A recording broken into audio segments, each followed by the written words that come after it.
What is going on, everybody? This is Brandon from Comics Kings. Welcome, everybody, back to the kingdom, or welcome if this is your first time here.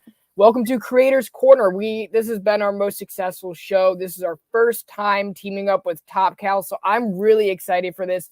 I'm really excited to be sitting down with the president of the company, Matt Hawkins. Thank you so much for joining me today, sir.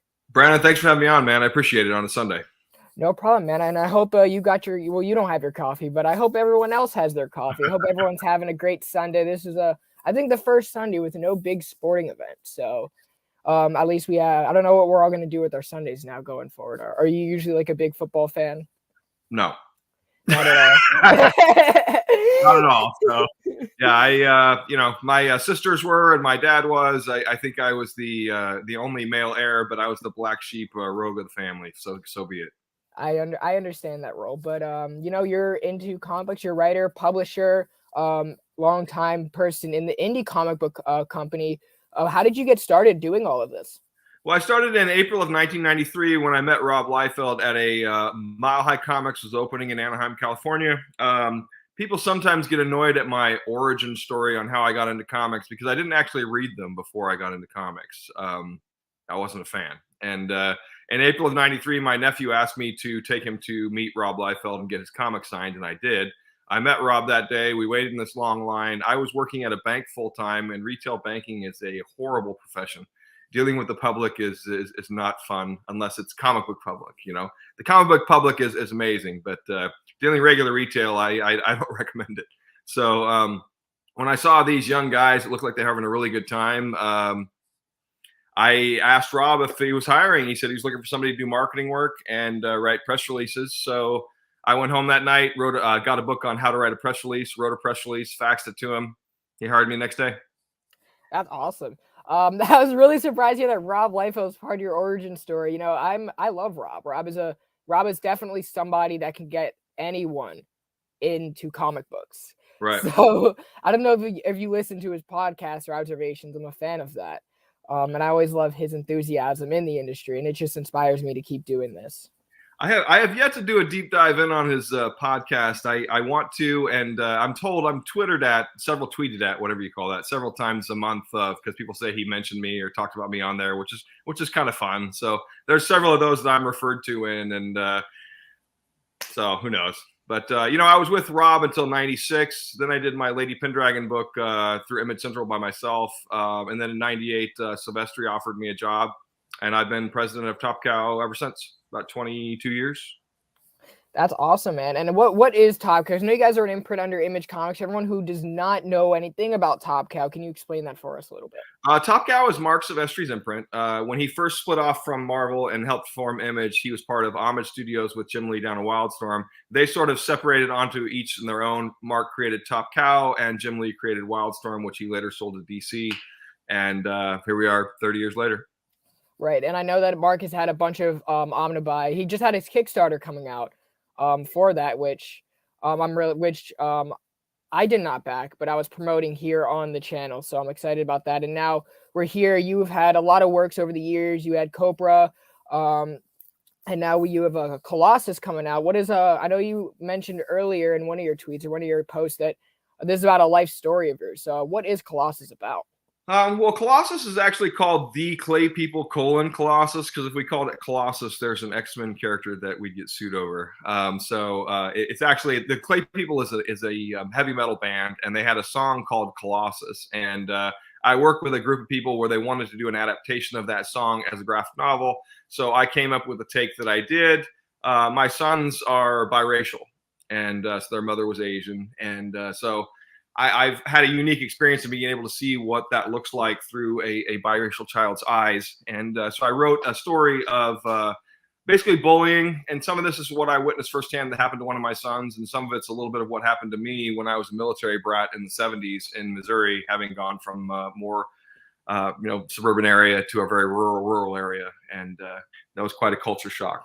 So Colossus is about like a change of pace, like a change of environment. Yeah, I mean, it's basically, it's a little bit about being the new kid at the school, which sucks, and I was that, like I said, I was an Air Force brat, so we moved every 2 or 3 years. So every 2 or 3 years, I was the new kid in some school system, and we moved states, so it wasn't like we just moved local. And that's hard to do. And I got on, and that just happens when you're an outsider, Right. So how did you get by? Because you said you weren't into comic books until you were much later in your life, until you were more of an adult, 93. But what were you into back then? Like, how did you get by? Were you into cartoons?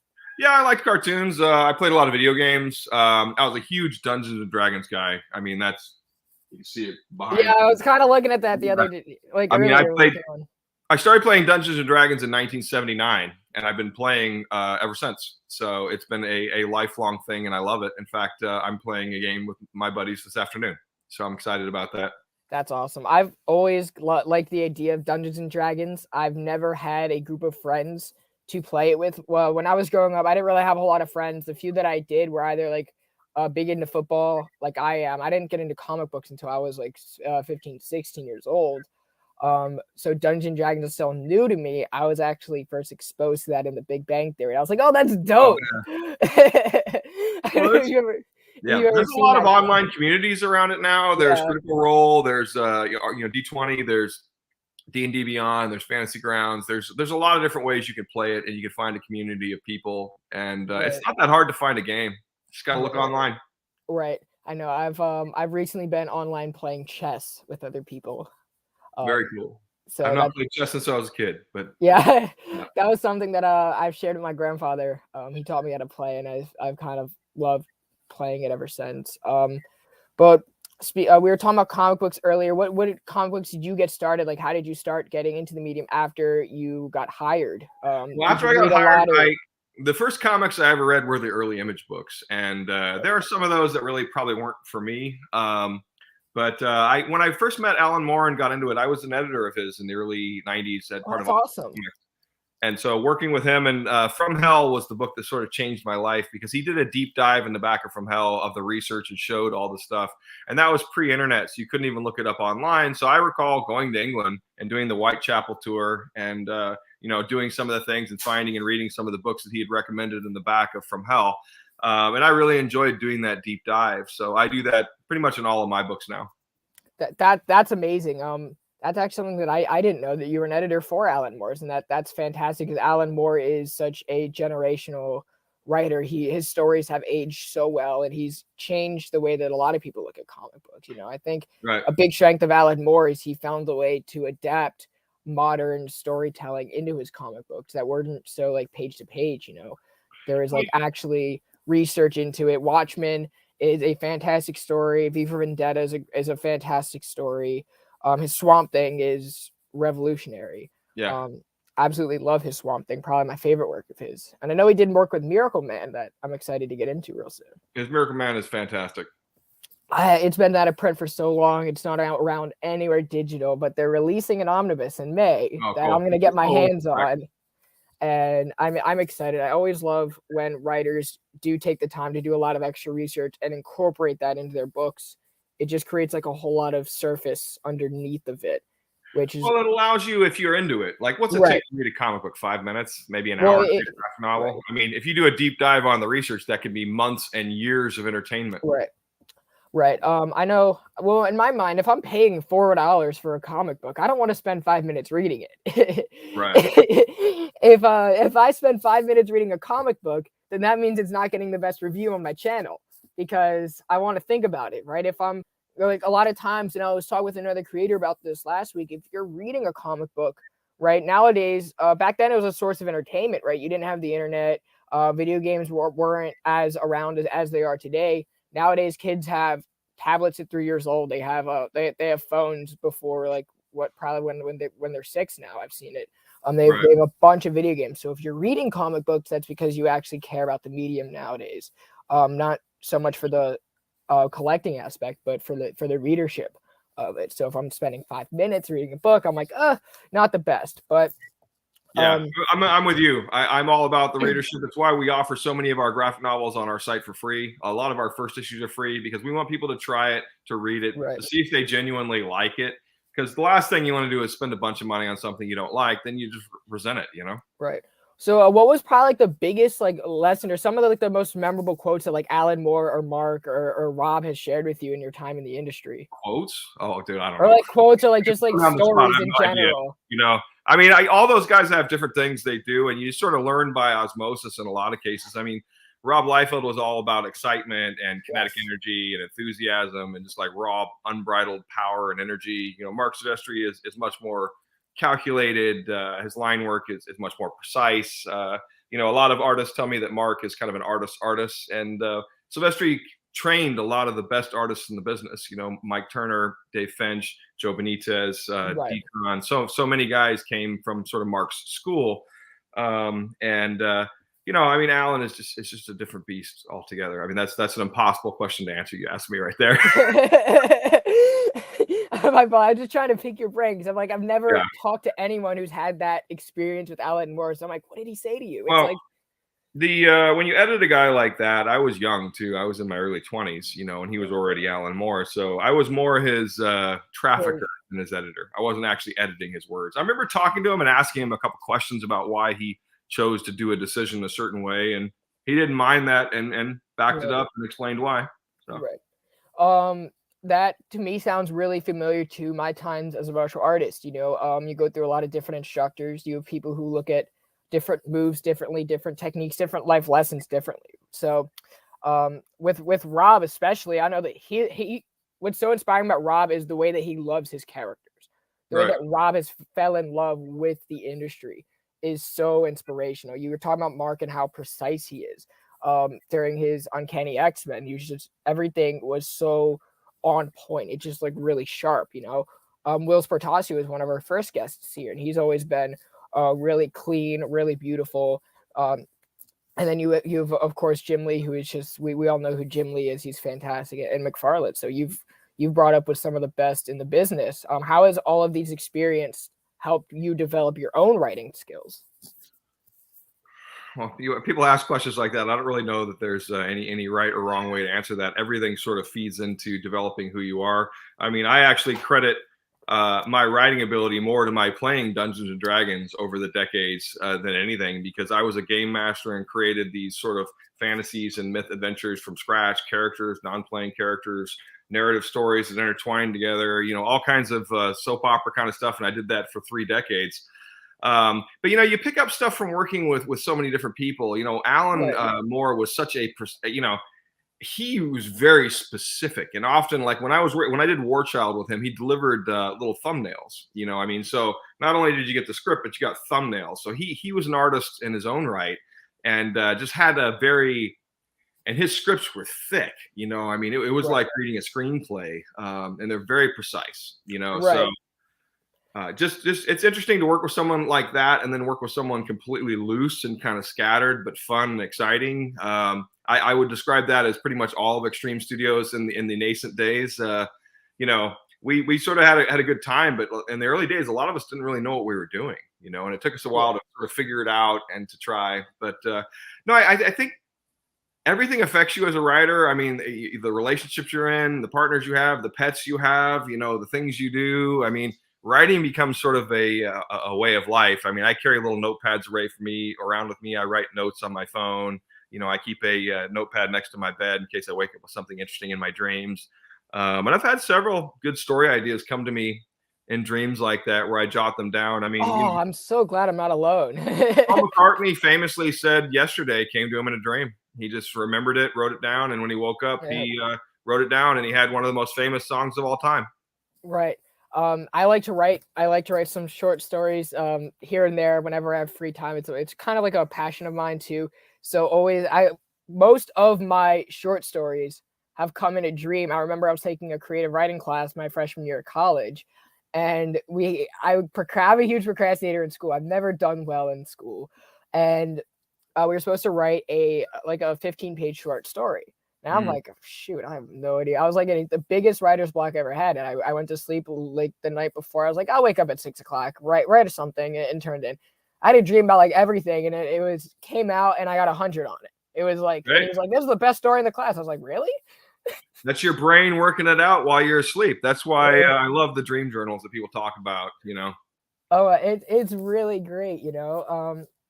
But going back to your talents as a writer, Colossus, you said it was about your life kind of moving from place to place. Where does this story take place? Well, it starts. It's a one-shot story based on that song, so it has a lot of my elements in it. But it really is about a. It starts in Dachau in Right. 1945 when the Nazis are liberating the camp there, and the grandfather of the main character in the storyline is a young guy who's been at the camp as a prisoner, and he survives. And from the camp, he grabs this book, and the Nazis were obsessed with occult and black magic, and the Jews also had some mysticism with the Kabbalah and stuff like that. So he grabs this book when he comes back to the United States. He starts his family. Flash forward, his daughter has a son. She married an Asian man, and they have a half Asian, half Jewish son who, they travel all over because she's in the Air Force, like I did as a nomad as a child. So they're always encountering new areas and doing different things. Right. And so this kid's having a difficult time because he's the only half Asian kid, and he's also the only Jewish kid in this school district in a very small town. And I've had situations like that. My sister's son, who was only a few years younger than me, is half Filipino. So I sort of grew up and saw that firsthand. My sons are also half Asian, so I sort of witnessed how people act to them in different parts of the country and stuff like that. And so taking sort of the idea that people are intolerant, this bullying aspect of it and why they do it. It's not me trying to do some, crazy woke narrative kind of thing but it's just sharing like an experience that I've had. And I often say that it's easier for a white person to see racism and understand it at its core when they feel it through the eyes of their own child. And I often tell that it's hard sometimes to understand truly how it feels or what it feels like to have that happen. But when you see your own son crying because of something someone said to him, and then dealing with the fact that he says, Dad, I wish I looked more like you, that broke my heart 12 years ago. And my sons are fine, and they're great kids, and I love them to death, and they're very well, ready for this world, and they're doing just fine. But that was a really hard moment for me as a father, and it hurt, and all my books, like Think Tank is one of my favorite books I've ever written. That's loosely based on some of my father's exploits in the military. It's kind of modernized, I have a physics degree I don't use for anything, so I include it in things like Think Tank. The Tithe was sort of my religious experiences. And but we talk about, it wasn't just Dungeons and Dragons I grew up on. I really liked science fiction. I grew up on Ray Bradbury, Piers Anthony, fantasy and science fiction, Isaac Asimov. Those were my loves as a kid. That's awesome. So I am Jewish. I don't know if a lot of people know that. A lot of things that I've noticed about Judaism, we were talking about kind of like prejudice towards other people's culture, other people's background. The thing that a lot of other people had to have that Jews don't is you can be Jewish, but you can appear as white, you can appear as black, you can appear as Asian. A lot of the struggles as a Jew is hidden on the inside, right? Because you'll never know what they've gone through until like you sit down and have these kind of conversations. And these conversations are really important. How can we move forward as society when we're putting our race before everything else? Will we be at a point in society, where how have we developed over time to where your son, you said 12 years ago, he said, Dad, I wish I would look more like you. How has culture changed in your eyes? Because I know you have a lot of hands-on experience with that. Things have changed so radically in the last 10 years between the Trump years and COVID. And it's almost, I'm still trying to figure it out, kind of reeling a little bit from it. But shut up. Sorry, cats in the background here. All right. No, and I'm very curious now when you get a chance to read the full Colossus, which we have, and I can send you a digital link if you want to check it out, what you think of it. Because I have felt very alienated in various points in my life because, when you always are moving, it's very hard to make friends and keep friends. And my sons were the exact opposite.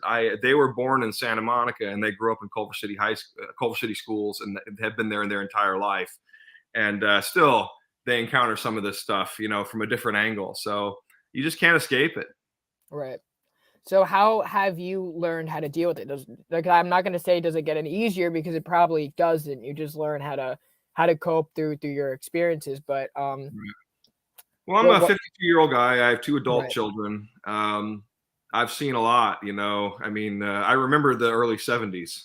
I saw Star Wars in the theater in 1975 or 7. Oh, badass. Yeah, I remember that when it came out. Saw it in Wichita, Kansas with my sister. But everything's different now. I think it's interesting. The one thing I try to convey to people, because I work with foster kids. I don't know if you knew that. I am a CASA. That's a court-appointed sanctioned advocate, and I work with foster kids and represent their educational rights and their interests in the courts. And it's quite heartbreaking sometimes dealing with some of that, and it's difficult. But have you ever thought of like turning Dungeons and Dragons and mixing that with your experiences as a foster parent or like as a dealing with foster children? Because there's a lot of role playing you can do with that. I wrote a story once. It was a short story that I only shared with a few people because it was so sad by the time I got it done. And it was never illustrated, but it was about a kid who was dying of cancer, and you don't realize that's what's happening until the last panel of the story. And it was about he wanted to be he was being a superhero, but he had a limited. It was like, when Spawn first came out, he had that limited timer of his power. Yeah. Happened when it ran out, and then they just kind of, I don't remember what they did to get around that. But right. Imagine you have a character that's sort of what's happening, but it's all in his mind. You don't realize that, and when the power runs out is when he dies. And, I'm gonna be the first person to say I'm not the biggest Spawn fan in the world. For me, it's like I love the idea of Spawn, right? I picked up the compendium because it's been out of print for years. A lot of the Image books, Savage Dragon's been out of print for years. Witchblade finally got an omnibus. Max has been out of print for years. I know I'm forgetting probably a bunch. Shadowhawk has been out of print for years. So a lot of times it's hard to like even picking up the single issues, right? Nowadays. So for me, when I picked up the Spawn Compendium, I was reading it. I was trying to binge it. Two of my friends, actually one of them's here right now, Big Herb. He was reading it, and I was like, you know what? Let me try to read it. I could. I was like, I can't. I love the art and I love Todd McFarlane, but I was like, is this me? Is it me not being in the 90s, being a fan of Spawn? Because I understand the hype behind it. I understand the art, what it did for comic books, what it did for Image Comics, and I appreciate it in that sense. But I was like, this story specifically is just not for me, but I still enjoy it. Yeah, no, I like it. So, not everything's for everyone. And I gave it 30 issues. So, like, for everyone being like, you gave it an arc. No, I gave it 30 issues. Come on. Like, no, it's all good. Like I said, not everything's for everyone. Like, I write this book, Swing, which is about a couple who is involved in ethical non-monogamy. It's an adult romance mainly written and targeted for women. And the readership is largely 35 to 55-year-old women. And I talk to a lot of them at conventions and online, and that's a completely different audience than my Think Tank and Postal and Aphrodite 9 audience. And I often tell those people, you might not like this other book, which is a weird place to be at, because I'm just pretty blunt with people. I'm like, I write two distinct types of books, and the audiences don't often cross. Right. I've had my Swing and Sunstone fans try Think Tank, and they're like, oh, that's not for me. Right. And that's the beauty of Image Comics as a whole, is it's able to gauge a bunch of different readerships. You have books like Saga and Invincible that track two completely different audiences, and they're two of the biggest modern books that Image has going on right now. You have Deadly Class, which brings in its whole audience. Die, which is Dungeons and Dragons. So I'm sure you're a huge fan of that book. I am too. That's also something that I was like, Brandon, you gotta check out Dungeons and Dragons. And I was like, which is also why I'm like, I think you would write a really good like kind of foster story with a mixture of D&D in it. I was like, that'd be super cool. That's a good idea. I've never actually thought about that. I mean, the foster system, I haven't used a lot of my experiences in the foster system because I don't have foster kids, but I just work with them. Like they assign you a kid or two, and then you start working with them. But man, some of these stories from these kids are heartbreaking. I mean, sometimes it's hard even to get out of bed after hearing one of their stories, because it's just so. Can't believe the inhumanity to man, Right. Part of my like past experience was I was a hockey coach for kids with autism. I was also a karate instructor, both like simultaneously. So like the stories of some of the kids that like had autism, because like they didn't have a lot of people they can confide in. They couldn't really open themselves to their parents because they were so not really afraid, but like they felt so misunderstood. As a parent, getting like a little frustrated. And it's all out of love, they understand that. But me being like their hockey coach, their mentor, was more of a one-on-one kind of, more of almost like a therapy. Like hockey was their therapy. So the stories that I would hear was honestly, to me, felt that I was more like almost like in the Uncle Ben role to a lot of these kids. That's the only way that I can explain it, because I'm gonna say Uncle Ben. I was gonna bring a Harry Potter reference. I was like, no, his step parents were a-holes. No, we're not gonna do that. But when you hear a lot of these stories, it gives you a lot of insight of the world around you, because a lot of it's not all black and white. Everyone has their own struggles, which is unique, and it helps them be the person that they are. It helps, and it's going to help their future 100%. Yeah. So I'm really glad that you have those experiences as well. And now as an author, you can, you know, a lot of times stories are a gateway to help us solve or unlock a certain part of ourselves. Like for me, when I was in a dark place, Frank Miller's Daredevil, like, gave me a lot of clarity about myself and my life, you know, and now you can do the same for a lot of people out there through your stories. Yeah, I'll give it some thought, man. I hadn't really thought about that. I mean, my thing with D&D is I've always wanted to just tell the story I wrote when I was, 9 years old and put that in print. And there's not a lot of foster kids in that, but I can do both eventually. It's just, sometimes it's just fun. Like, I'm really excited about some of the stuff I work on, and then other stuff you just kind of do, because you do for money, whatever. But most of the stuff I do, the creator-owned stuff, I really have a lot of passion for. I don't know if you've read Postal, but there's I have. That Brian Hill. Roommates was pretty heavy on the scale, and so when we started developing out Mark Schifrin, we really looked at that. Right.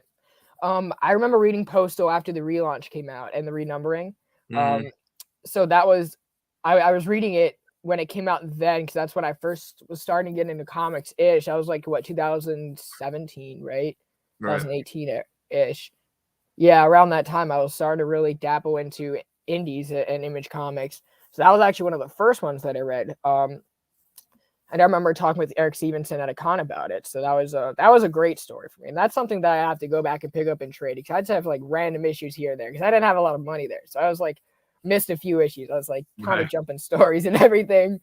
Yeah, it's a great time now, especially for the 30th anniversary. I mean, a lot of the stuff. I mean, the reason why we did the Cyberforce Kickstarter and that we hadn't reprinted that stuff earlier is because we didn't have the files, Over 30 years, we recorded stuff on floppy disks, SyQuest disks, DAT tapes, everything, CD-ROM. Then we started converting it to the cloud, and we started uploading everything to the cloud so that we could have it forever. A lot of the SyQuest disks and the DAT drives, they were corrupt. And so we had to recreate years worth of Cyberforce files. So, and actually, the crazy thing is we all believe internally that they look better. You can actually, the pages we had to recreate, we think look better than the originals. So I'm curious to see what people think when the book comes out. Right. Or is that going to be in local shops as well? Yeah, I mean, when we do these Kickstarters for the compendiums, the Kickstarter has a exclusive dust jacket wraparound that's exclusive for the Kickstarter, and the Kickstarter placards get their name in all the editions. But there are versions that are available through all the markets. Okay, and are those still available for pre-order today, or? Yes, I mean, you can still pre-order Cyberforce. You can go through your comic shop, you can go to Amazon. There are pre-order available. That's okay. I'm going to do that right after this. But let's switch it back to Colossus. Is there anything else about the story that you would like to share? Any teasers? How did you find an artist? Kristen Dabari is the artist. He had worked with us on a couple horror things, had done a Magdalena book, and I've always been a fan, but never worked with him directly. He's always one of those, you work with writers and artists as an executive or an editor, and then you realize, oh, I wouldn't mind collaborating with them as a creator as well. So Dabari was one of those guys I always wanted to work with. So he was my first choice when the band and the guy who picked up the rights to the song came to me, and then I pitched them that story. The basic idea of the story came to me very quickly from, do you remember the X-Files episode where they had the Jewish golem? I've never seen X-Files. Yeah, well, maybe I'm dating myself because I'm an old man, but there's an episode of the X-Files where there's some Jews that create a golem that they send after some skinheads, and it takes them out, and it was much more simple story. I wanted to do something similar to that, but a little more complicated. And I like the idea of, these were a bunch of rabbis that were doing it. And I like the idea of this kid doing it, and just the fact that he had so much faith and passion and anger that he was able to make it happen. But it's essentially a revenge tale, and that's a hard one for me, because when I started really talking to and researching modern Judaism, they sort of put out that revenge is not very Jewish. Right. And I think that works in terms of my story, because it's a kid that's doing it, and he doesn't really know what he's doing, but he's just operating sort of on passion, right. And I think the story still works. We'll let it's done. I can't change it at this point. It's being printed, so it's out there. But I'm excited. That book comes out March 16th. The next book I have after that is Swing Volume 5, which will be in May. Awesome. So we'll see you back here for Swing Volume 5, I assume, right? Yeah, absolutely, man. I'm happy to come on anytime if you want to talk about topics. I have a unique range of experience in that I'm a business guy and a creative guy. There's not too many of us. Right. Because I can count like probably a handful. I know Jim Lee, Todd McFarlane, Will Snow, I know is dabbling out there. Right. I would say a lot of the Image guys are more that entrepreneurship. Yeah. And I always love hearing like those stories because I wasn't born at that time. I'm turning 21 in like 2 weeks. Yeah. Shoot, 2 weeks. Goddamn. Okay. Thank you. So I always I feel like that era I missed. And I think that's like the biggest reason why I'm like, I just really want to love Spawn, or like, I really want to love these stories as much as everyone else. And I was like, it's just a generational miss. But what was your experience during that whole craze of when Image first got it founded and copies were selling like crazy? It was a fun time, to be honest. I mean, guys were becoming millionaires overnight, you know, and it's interesting to watch in real time that happening. Guys selling, you know, people that had never put out a comic or publishing comics or writing and drawing comics that were selling 600,000 copies, and it was just a really weird time, you know, and so much of it was speculation. You know, I still see a lot of the early books, you know, even some of the ones I worked on, they'll sometimes be in the quarter bins, you know, because people bought 2, 3, 4, 5 cases of them 25 years ago thinking they'd be worth a fortune. But when you have that many copies that are in perfect condition and have never been distributed, you know, they're all kind of worthless, really. Right. But honestly, it was pretty awesome, man. I mean, it was a bunch of guys being creative and really trying new things and failing and making mistakes and learning from them and setting up companies and telling people off that they wanted to, and it was a good time. I'm glad I lived through it. I feel honored because, you know, it was their thing. I just kind of tagged along. Right. I mean, you did a lot, you know, behind the scenes, and now you're a huge a writer, you know. I mean, I was saying this like a lot of people the other day. I was like, yo, like Matt Hawkins is getting me on the channel, guys. I'm like, I'm stoked because we're doing Work with Top Cow. That's like, this is like a huge thing for us. And I'm excited because I'm a big fan of them. Because you guys have been around, you guys have influenced the industry so much to where companies like Boom, Valiant, AWA now have the space to tell these stories. If it wasn't for Image initially doing so, would we have an indie company? Would we have an indie? We probably would, but would it be as successful? Not like it is now. Right. Yeah. Or like, look what it did for artists nowadays. You know, now artists, if things are almost where we want them to be, but there's been so much progress, you know, every day is a new step to improve. And what's happened is in the modern era, Image has changed even further. And a lot of this is on Eric Stevenson's tutelage. You know, I mean, he's created an environment where Brian K. Vaughan can do a book like Saga and make far more money publishing a book named Saga than he can writing a top tier Marvel or DC book. And that changed. He has done that. And that changed everything, because when the top talent was able to say, okay, I can do my own thing and make more money than I would if I was working on this top tier Marvel and DC book. And then they own the rights and they're able to make money on these things in perpetuity, you know, and there's a reason why guys like Scott Snyder are going to Substack, and you see guys like, you see a lot of these people moving around. It's they're looking at opportunities, you know, and honestly, Jeff Johns. Right. And that's really cool because a lot of times, even in modern comics, we see guys, obviously I just said Jeff Johns, Chip Zdarsky, Peter Tomasi's another one with Snipe and Slugs coming out soon. They've gathered such a big fan base in the big two to where they can say, you know what, I have some odd thousand, tens of thousands of people who read my comic. Now I can branch out and do my own thing. And then with success, that could pick up an option, you know. David F. Walker, who is a very solid writer, very, very solid writer in Marvel with Power Man and Iron Fist. He did some Cyborg with DC, and now he was able to branch out, write Bitterroot, and now look where that book is. Two-time Eisner nominee, and it's getting a movie, you know. So without you guys back in 1993, none of that would happen, you know. That brings more diversity to comic books, brings more people from other backgrounds into the industry, and that's something that the big two could never really do. Yeah, agreed. You know, and a lot of these guys, like you mentioned, did have top tier books. You know, Brian K. Vaughan had a fantastic Doctor Strange book that Benedict Cumberbatch held up, and everyone went crazy. Yeah. But Saga, Paper Girls are his most successful projects. Well, they will outlive him, you know. I mean, there are a few runs of things like everyone thinks of, you know, Frank Miller's Daredevil, and people think of different runs, like, you know, of different people's writings on certain books. We talked about some of Alan Moore's runs, but, you know, I mean, for the most part, you know, Batman is always going to be Batman, and, you know, you could put your stamp on it, but there's a million other stories. But if you tell Saga or Cyberforce, you know, or, you know, Midnight Nation or any of these, 100%. That's 100% yours, your vision forever, right? And no one can ever take that away from you. 100%. So you said you saw Star Wars in the theater, so that's something that I'm very envious of, because I grew up with Star Wars. I was able to see Revenge of the Sith in theaters when I was like 5 or 6, and I'm dating myself a little bit. What was your experience watching A New Hope or Empire's Return of the Jedi? Oh, well, the original ones, yeah, like, and you know, I remember, and I was sitting in my grandmother's house in May 24th, 1975 or 77, I think it was, and because I just know the dates because of when it came out, right? In hindsight, but and my sister and I saw on TV there was what we thought was a monster movie cartoon or trailer for something, and we're like, hey, there's some monster movie out, you want to go see it? And so my grandmother took my sister and I the next day. It was May 25th, first day, opening day for Star Wars, and in 77. And we watched it, and we were the only 3 people in the theater.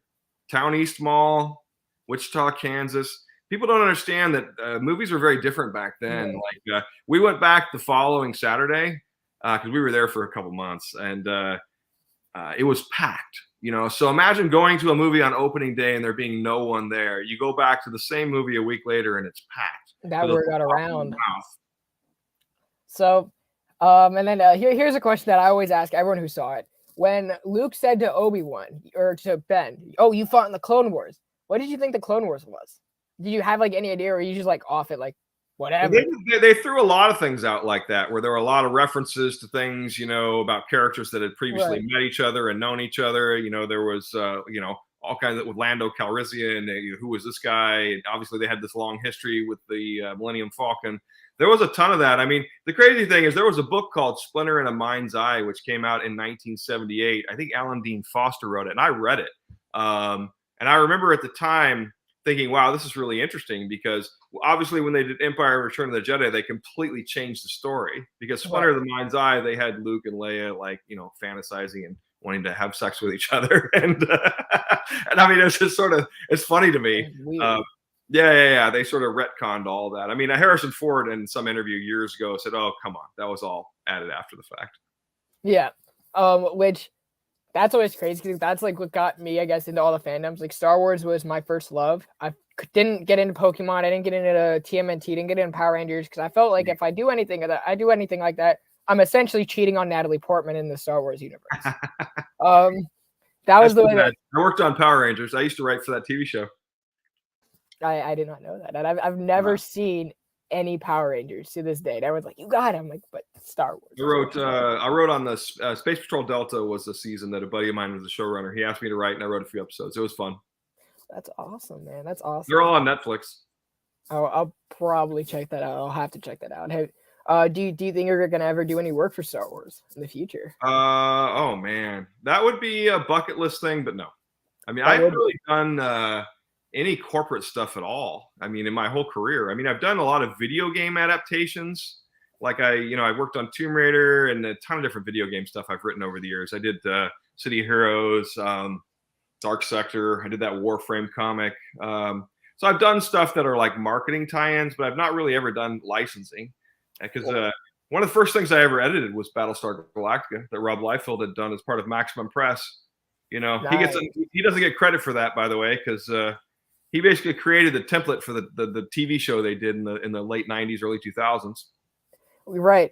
So that funny you mentioned Battlestar Galactica, because every Wednesday, me and my friends, we all drop content like on Wednesday. And our evening show is we always talk about Battlestar Galactica, which I'm very far behind with everything because I'm getting a new job and I have not had time even doing it. But what we're doing is we're going over Battlestar Galactica. We're rewatching it. Right there behind me, you know. And I actually have, I realized this the other day. I don't know where all my original art is, but I have, Rob gave me one of the Battlestar Galactica Cylon covers. I have it in here somewhere. If I find it right here, I can show it to you. But I have original art that people have given me over the years. I have a pretty amazing collection. I can't really sell it because people have given it to me, you know? I've seen it, yeah. Yeah, that part kind of sucks. But I have some Y the Last Man pages. I have a bunch of Andy Park stuff because he and I worked together on a bunch of things. Oh, that's awesome. That's awesome. Oh, Rob's awesome. That's yeah, trading cards, all kinds of crazy stuff. But I have that's funny. I have a Rob somewhere. I have a Rob Cylon cover he did. He gave it to me as a gift. That's I think my sons are waiting for me to die so they can sell my art collection. It's probably the most valuable thing I own. I will just send you my address. You don't have to worry about any of that. But no, I would never sell it. You know, Yeah. it's stuff.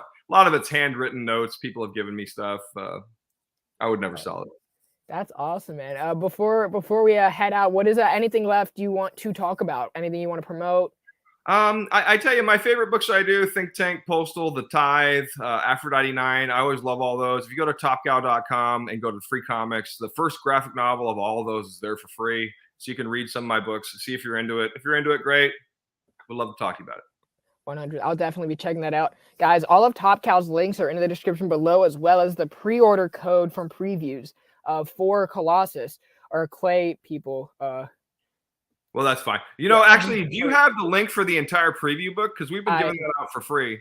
I do not. I asked Lisa, she didn't include it. I'll email it to you so you can add it. So they can actually read and the first 14 pages of Colossus for free. Okay, perfect. A good shot at what it's about. Okay. If you want to pre-order or not. I'm a believer of sampling. 100%. That's something that I love about like going to Costco or like grocery stores. You have to sample like some like the meat and cheese, you know. I was like, okay, that's great, you know. So all of that will be in the description below. You have the pre-order codes, and then in about 30 minutes, you guys are gonna have the previews if you guys want to check that out. Before you guys head out, make sure you guys like the video. If you guys like more of these interviews, subscribe to the channel so we can have more guests. We're coming up on a year. This April is going to be a year of this channel existing, and we have had, I think this is the 25th episode of Creators Corner, which is fantastic, which is honestly like a very surreal experience. I couldn't ask for a better opportunity than to be here and being that connection so you guys could get to know about these books and giving the creators their space to promote it. So thank you guys. Happy to come on. If you need, if you want anyone specifically on here, let me know. I know everyone in the industry. I'm going to take you up on that. Okay. I'm going to take you up on that. Thank you guys so much. Yeah. Have a great rest of your Sunday without any sports. So read your comic books. Take care, you guys. Thanks, guys.